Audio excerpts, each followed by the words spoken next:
Hello students, कैसे हैं आप लोग। स्टूडेंट्स, आज हम लोग देखने जा रहे हैं एक्सरसाइज 17.5 का क्वेश्चन। और उस क्वेश्चन को सॉल्व करने के लिए हम लोगों को जानना होगा अर्थमेटिक मीन के बारे में कि बच्चों अर्थमेटिक मीन क्या होता है। तो सबसे पहले हम लोग इस लेक्चर में जानेंगे कि अर्थमेटिक मीन क्या होता है और उसके बाद हम लोग सॉल्व करेंगे एक्सरसाइज 17.5 का क्वेश्चन।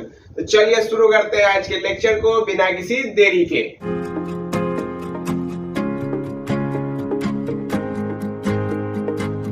देखिए स्टूडेंट्स, हम लोग बात करने वाले हैं सबसे पहले अर्थमेटिक मीन क्या होता है। देखिए मीन जो है, मीन बेसिकली क्या होता है, आप लोग पढ़े होइएगा कि मीन जो है एक प्रकार से एवरेज होता है। ठीक है, तो देखिए इसमें दो तरह से हम लोग मीन निकालते हैं। ठीक है, डायरेक्ट बात, ज्यादा इधर उधर हम नहीं घुमाएंगे। ठीक है, दो तरह का होता है, एक होता है सिंगल अर्थमेटिक मीन और एक होता है एन नंबर अर्थमेटिक मीन। ठीक है, यानी कि बहुत सारे अर्थमेटिक मीन्स जब होंगे तब। तो देखिए यदि हम बात करें सिंगल अर्थमेटिक मीन का ना, तो अर्थमेटिक मीन निकालने, सिंगल अर्थमेटिक मीन निकालने के लिए कि मान लीजिए कि ए बी ये एपी में होगा। ठीक है, तो सिंगल अर्थमेटिक मीन निकालना, ये जो है ए, ये अर्थमेटिक मीन है। ठीक है, दो नंबर के बीच का ये क्या है, एक अर्थमेटिक मीन है। और ये तीनों किसमें होंगे, तो एपी में होंगे। दो नंबर के बीच का एक अर्थमेटिक मीन है और ये तीनों किसमें होंगे, तो एपी में होंगे। ठीक है, अब यदि इसको निकालना है तो देखिए यहां से आप क्या कर सकते हैं कि यदि आप देखें तो a माइनस ए बराबर b माइनस ए। ठीक है, तो यहां से क्या बन गया, यहां से बन गया a बराबर a प्लस बी बाई 2। तो सिंगल अर्थमेटिक मीन निकालने का यही फॉर्मूला होता है। सिंगल अर्थमेटिक मीन यदि आपको निकालना है तो उसके लिए क्या फॉर्मूला होता है, a प्लस बी बाई 2। जैसे कि आपका 17.5 का पहला क्वेश्चन क्या कर रहा है, सिंगल अर्थमेटिक मीन निकालना है। तो सिंगल अर्थमेटिक मीन निकालना है तो हम लोग क्या करेंगे, इस क्वेश्चन में देखिए सिंगल अर्थमेटिक मीन क्या हो जाएगा बताइए, 7 प्लस 31 बाई 2 दैट इज कितना हो गया, 38 बाई 2, यानी कि क्या हो गया, ये 19। बात समझ में आया कि नहीं आया। तो ये हो गया सिंगल अर्थमेटिक मीन। और आपको गौर करना होगा कि यह जो है एपी में भी होगा। देखिए जैसे 7 है, फिर 19 है और फिर 31 है। तो देखिए यहाँ पे हम लोग 12 जोड़ रहे हैं, यहाँ पे भी 12 जोड़ रहे हैं, तो ये एपी में है। बात समझ में आया कि नहीं आया। ये देखिए यहाँ पे यदि हमको अर्थमेटिक मीन निकालना है तो हम क्या करेंगे, लिखेंगे अर्थमेटिक मीन बराबर a minus B plus B और बाई 2। बी से बी कट गया, 2a बाई 2 काट दीजिए, क्या बचा, ये बचा। बात समझे कि नहीं समझे, बिल्कुल समझे। यहाँ पे देखिए इसमें यदि निकालना है तो क्या करेंगे, अर्थमेटिक मीन बराबर 6 प्लस माइनस 18 बाई 2। तो ये क्या हो गया, 6 माइनस 18 बाई 2 यानी कि माइनस 12 बाई 2 काट दीजिए तो कितना आ गया, -6 आ गया। तो -6, अब देखिए ये आपका -18 हो गया, फिर -6 हो गया, फिर 6 हो गया। तो ये क्या है, ये एपी में। बात समझ में आ रहा है। तो ये चीज है सिंगल अर्थमेटिक मीन निकालने का तरीका। लेकिन जब एन अर्थमेटिक मीन निकालने के लिए कहा जाए, तब फिर क्या होगा। ठीक है, देखिए बताते हैं। जैसे कि मान लीजिए कि आपको कहा जाए कि ए और बी के बीच में एन अर्थमेटिक मीन निकालना है। तो एन अर्थमेटिक मीन निकालना है तो हम लोग ले लेते हैं A1, A2, A3, A4 so on till AN। और यहाँ पे क्या हो गया, B। तो ये सब क्या चीज में होगा, ये सब होगा AB में। बात क्लियर है कि नहीं है। ये सब किस चीज में होंगे बच्चों, ये सब होंगे AP में। अब यदि ये सारे AP में है तो सबसे पहले आप हमको नंबर ऑफ टर्म्स बताइए। यहाँ पर नंबर ऑफ टर्म्स क्या होगा बच्चों, बताओ। यहाँ पर नंबर ऑफ टर्म्स क्या होगा, देखिए n तो हम लोग को अर्थमेटिक मीन ही निकालना है और a और b दो टर्म और है, तो यानी कि यहाँ पे टोटल नंबर ऑफ टर्म्स कितने होंगे, n plus 2। n number of terms यहाँ पर नहीं होता है। इस बात को आप लोग खास याद रखिएगा। क्या याद रखिएगा, आप लोग ये याद रखिएगा कि n नंबर ऑफ टर्म्स यहाँ पर जो है नहीं होता है। टोटल नंबर ऑफ टर्म्स कितना होगा, n प्लस 2।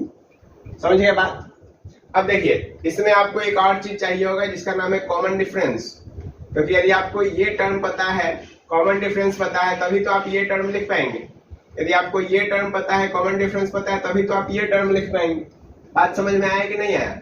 तो कॉमन डिफरेंस लिखने का तरीका क्या होता है, कॉमन डिफरेंस लिखने का तरीका होता है, ये हमको पता रहता है, ये पता रहता है। तो इसके लिए हम लोग लिखते हैं b माइनस ए बाय n+1, यानी कि जितना निकालना रहता है और b माइनस ए, तो ये निकल गया क्या, ये हमारा कॉमन डिफरेंस निकालने का तरीका हो गया। क्लियर है।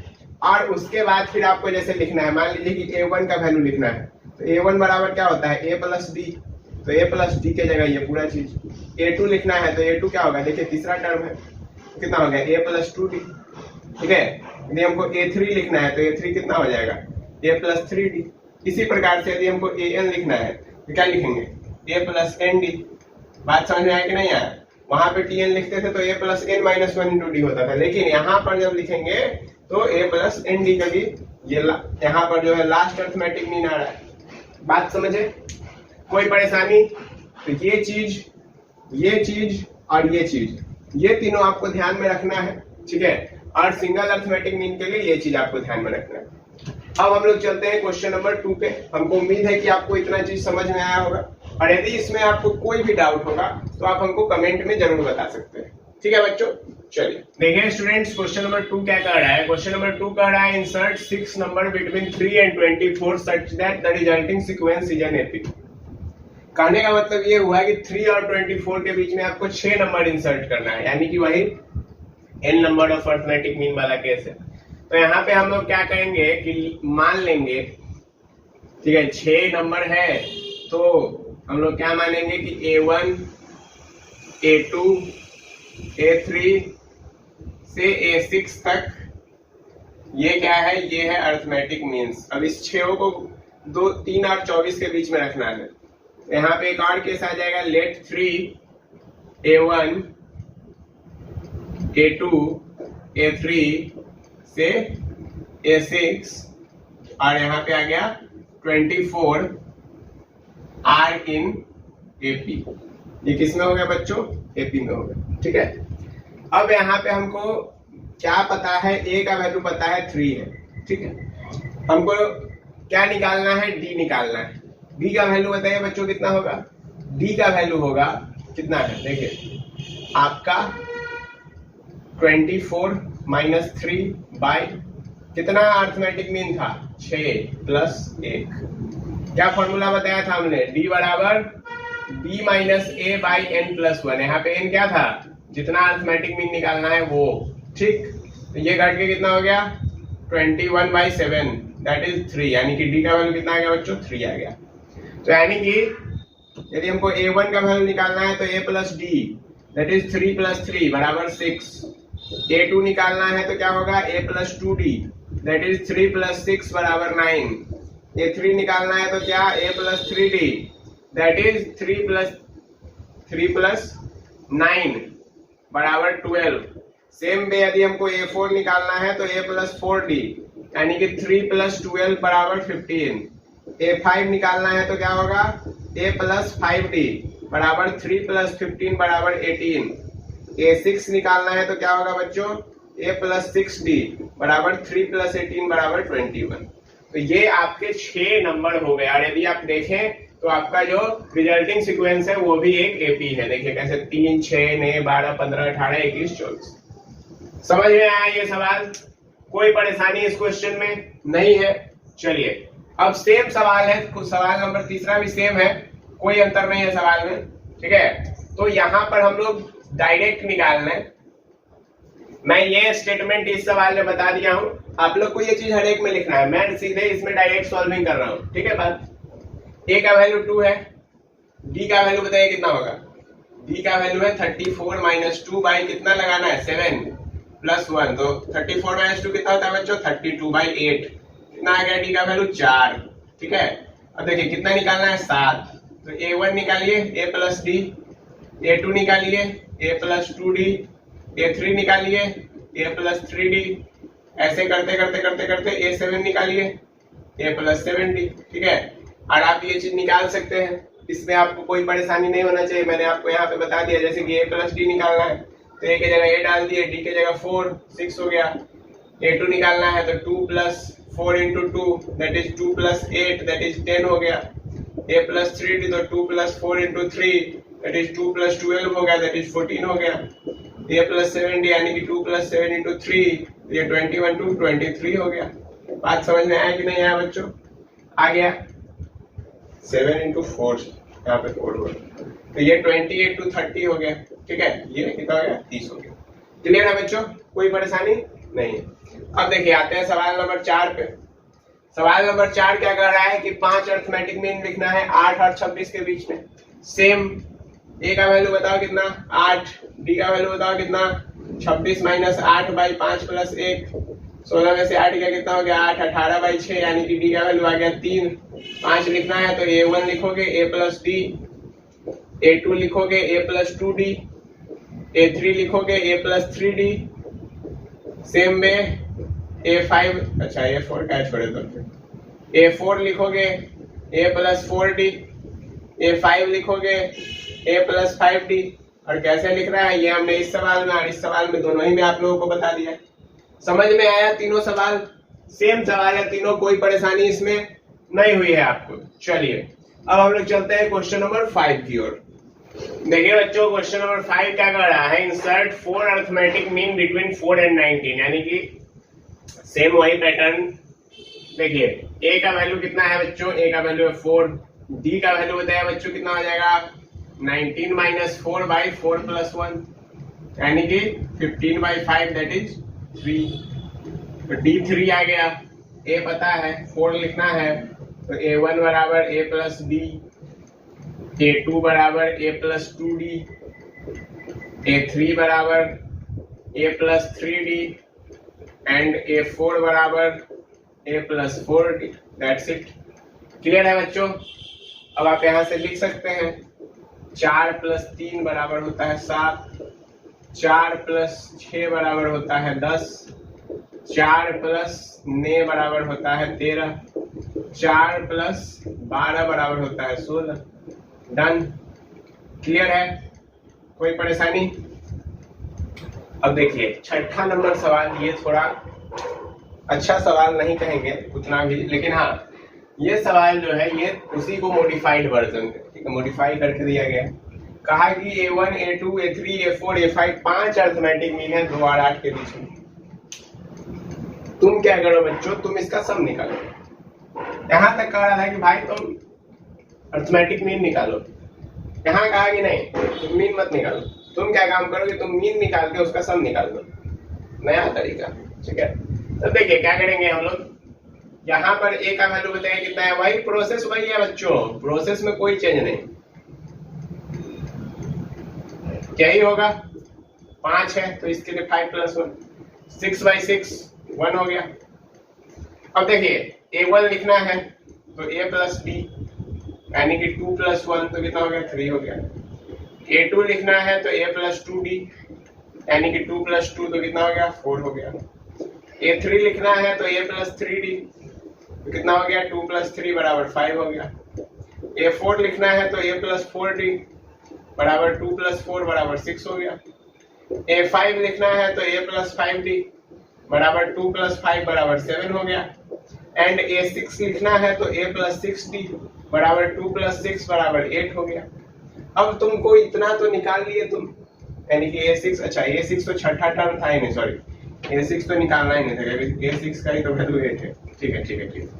अब देखो यहाँ पे तुमको इतना का सम निकालना है, तो देखो तो यहाँ पे लिख दो therefore A1 plus A2 plus A3 plus A4 plus A5 बराबर 3 प्लस 4 प्लस 5 प्लस 6 प्लस 7, 7 3 10, 6 4 10 5, तो हो गया 25।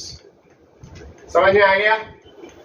देखिए स्टूडेंट्स क्वेश्चन नंबर 7 क्या कर रहा है, क्वेश्चन नंबर 7 कर रहा है if N arithmetic mean are inserted between 20 and 80, यानी कि 20 और 80 के बीच में एन अर्थमेटिक मीन को हम लोगों ने लाया। तो कह रहा है कि फर्स्ट मीन और लास्ट मीन का रेशियो कितना दे रखा है 1:3। आपको पहले मीन और आखिरी मीन का रेशियो दे रखा है 1:3, तो आपको क्या करना है एन का वैल्यू निकालना है। ठीक है, देखिए कैसे निकालेंगे, ए का वैल्यू हमको पता है कितना है 20, अच्छा डी का वैल्यू कितना है बच्चों 80 minus 20 by N plus 1, that is 60 by N plus 1, that is this. Okay, अब आपको क्या कह रहा है कि first mean to the last mean का रेशियो है 1:3, तो यानी कि A1 बाई AN का वैल्यू है 1/3। अच्छा A1 का वैल्यू क्या होगा बच्चों, A प्लस डी। AN का वैल्यू क्या होगा बच्चों, A प्लस एन डी। बात समझ में आया? तो A1 यानी कि 20 प्लस 60 बाई एन प्लस 1, और ये हो गया 20 plus 60 N by N plus 1। ठीक है, लिख दीजिए यहाँ पे। तो ये बन गया 20 प्लस 60 बाई एन प्लस 1 और by 20 plus 60 N by N plus 1 बराबर 1/3। एलसीएम ले लो, तो यहाँ पे बन गया 20 N plus 20 plus 60 by N plus 1 by, यहाँ पे क्या बच गया 20 एन प्लस 20 प्लस 60 एन और बाई एन प्लस 1 बराबर क्या हो गया 1/3 के। तो देखिए अब ये बच गया आपका 20 एन प्लस 80, ये नीचे वाला टर्म कट गया, बाई यहाँ पे देखिए 80 एन प्लस 20 बराबर किसके 1/3 के। क्रॉस मल्टीप्लाई करवा दीजिए, 60 एन प्लस 240 बराबर 80 एन प्लस 20, सब्ट्रैक्ट 220 बराबर 20 एन, मान दो 11 बार मर जाएगा। तो एन का वैल्यू कितना आ गया बच्चों, एन का वैल्यू आ गया 11। समझ में आया कि नहीं आया, बोलो हाँ कि ना। कैसे हमने सॉल्व किया इसको, बहुत आसान तरीके से सॉल्व किया है। ठीक है, A1 निकाला, AN निकाला और सॉल्व कर दिया। बात समझे? कोई परेशानी हुआ नहीं हुआ? Very good. चलिए अब बहुत हो गया हुआ। क्वेश्चन नंबर 8 पे आइए। देखिए क्वेश्चन नंबर 8 क्या कह रहा है, क्वेश्चन नंबर 8 कह रहा है if x to the power p plus y to the power p with arithmetic mean between x and y। अच्छा नीचे भी था, ठीक है, मतलब ये जो पूरा टर्म है ये अरिथमेटिक मीन है x और y के बीच का। तो वैल्यू पूछ रहा है p का। देखिए यदि हमको x और y के बीच का अरिथमेटिक मीन लिखना है, तो x और y के बीच का यदि अरिथमेटिक मीन लिखना है तो इसका क्या मतलब है? इसका मतलब एक ही है बच्चों कि ये सिंगल अरिथमेटिक मीन है। तो सिंगल अरिथमेटिक मीन लिखने का क्या तरीका होता था? सिंगल अरिथमेटिक मीन कैसे लिखेंगे x और y के बीच का? बोल दो x प्लस वाई बाई 2। बोलो हाँ कि ना? हाँ। अरिथमेटिक मीन कितना दिया? x पे पावर p प्लस y पे पावर p बाय x पे power p minus 1 plus y पे पावर p माइनस 1। बहुत बढ़िया। अच्छा ये बताओ इसको 1 प्लस 1 लिख सकते हैं? बोलो हाँ कि ना? हाँ। x to the power p plus y to the power p by x to the power p minus 1 plus y to the power p minus 1 बराबर x प्लस y बाई, इसको हम लोग x to the power 0 plus y to the power 0 लिख सकते हैं। बोलो हाँ कि ना? लिख सकते हैं। तो यहाँ से यदि आप कंपेयर करें बच्चों, तो यहाँ पे x का पावर क्या है 1 है, p y 1 है 0, और देखिए 1 माइनस 1 0। तो बच्चों देखिए यहाँ पे हम लोग कंपेयर करने के बाद कह सकते हैं कि p का वैल्यू क्या हो गया 1 हो गया। क्लियर है? कोई परेशानी इसमें नहीं है? तो हम लोग मूव करते हैं क्वेश्चन नंबर 9 की ओर। देखिए स्टूडेंट्स क्वेश्चन नंबर 9 क्या कर रहा है, if the M between pth and qth term of AP equal to M between mth and nth term of AP। कहने का मतलब कि अरिथमेटिक मीन आपको कह रहा है pth टर्म और qth टर्म का जो है वह बराबर है mth टर्म और nth टर्म के। तो आपसे पूछ क्या रहा है कि आपको शो करना है p प्लस q बराबर m प्लस n होगा। तो कैसे करेंगे बच्चों? सो देखिए यहाँ पे कह रहा है pth टर्म और qth टर्म। तो सबसे पहले तो यदि कोई दो नंबर है और यहाँ पे एक ही am का बात हो रहा है, ठीक है, एक ही अरिथमेटिक मीन का बात हो रहा है, तो उसके लिए क्या लिखते थे हम लोग? उसके लिए लिखा जाता था, अरिथमेटिक मीन निकालने का तरीका था जो pth टर्म का वैल्यू है 100 प्लस qth टर्म का वैल्यू है 100 और बाई में 2 करते थे। सेम में यदि nth टर्म के लिए कह रहा है तो फिर वही करेंगे, mth टर्म का जो वैल्यू है 100 प्लस nth टर्म का जो वैल्यू है 100 और बाई 2 कर देंगे। ठीक है, और ये दोनों आपस में क्या है? बराबर है। देखिए pth टर्म का वैल्यू क्या होगा?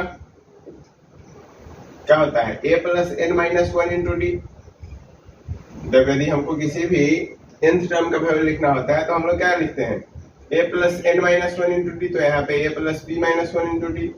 सेम में qth टर्म का वैल्यू क्या होगा बताइए? a plus q minus 1 into D. Clear है बच्चों? यहाँ पे बताइए mth टर्म का वैल्यू क्या होगा? a plus m minus 1 into D. यहाँ पे बताइए nth टर्म का वैल्यू क्या होगा? a plus n minus one into D. Very good. अब क्या कह रहा है कि दोनों बराबर है, तो देखिए यहां से ये और ये बराबर कर दीजिए, तो pth प्लस qth बाई 2 बराबर mth प्लस nth बाई 2।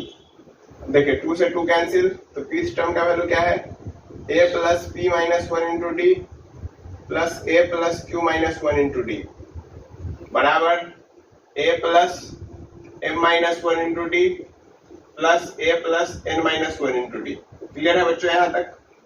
देखिए a से a कैंसिल आउट हो गया क्योंकि इधर लाएंगे तो माइनस में, यहाँ पे भी a से a कैंसिल आउट हो गया, यहाँ पे क्या बचा, pd minus D plus qd minus D बराबर md minus D plus nd minus D. अब देखिए d से d कैंसिल आउट, अब क्या बच गया, p plus q into D, d को कॉमन ले लिया और इधर बच गया m plus n into D. अब d से d को कैंसिल आउट कर दीजिए, तो यहाँ से हम लोग क्या आ गया बच्चों, p प्लस q बराबर m प्लस n। क्लियर है बच्चों? कोई परेशानी इसमें नहीं है, कैसे हमने किया सो आपको समझ में आ गया। क्लियर है? कोई दिक्कत नहीं। तो बच्चों आज के लेक्चर में इतना ही रहेगा और इसी के साथ हमारा जो सीक्वेंस एंड सीरीज चैप्टर है वो भी खत्म हो गया। अब हम लोग मिलेंगे नेक्स्ट चैप्टर में जो कि हमारा होगा ज्योमेट्रिकल प्रोग्रेशन, जिसको कि हम लोग कहते हैं जीपी। तो आप लोग को क्या करना है पता है, वीडियो को लाइक कर देना है और चैनल को बच्चों सब्सक्राइब कर देना है।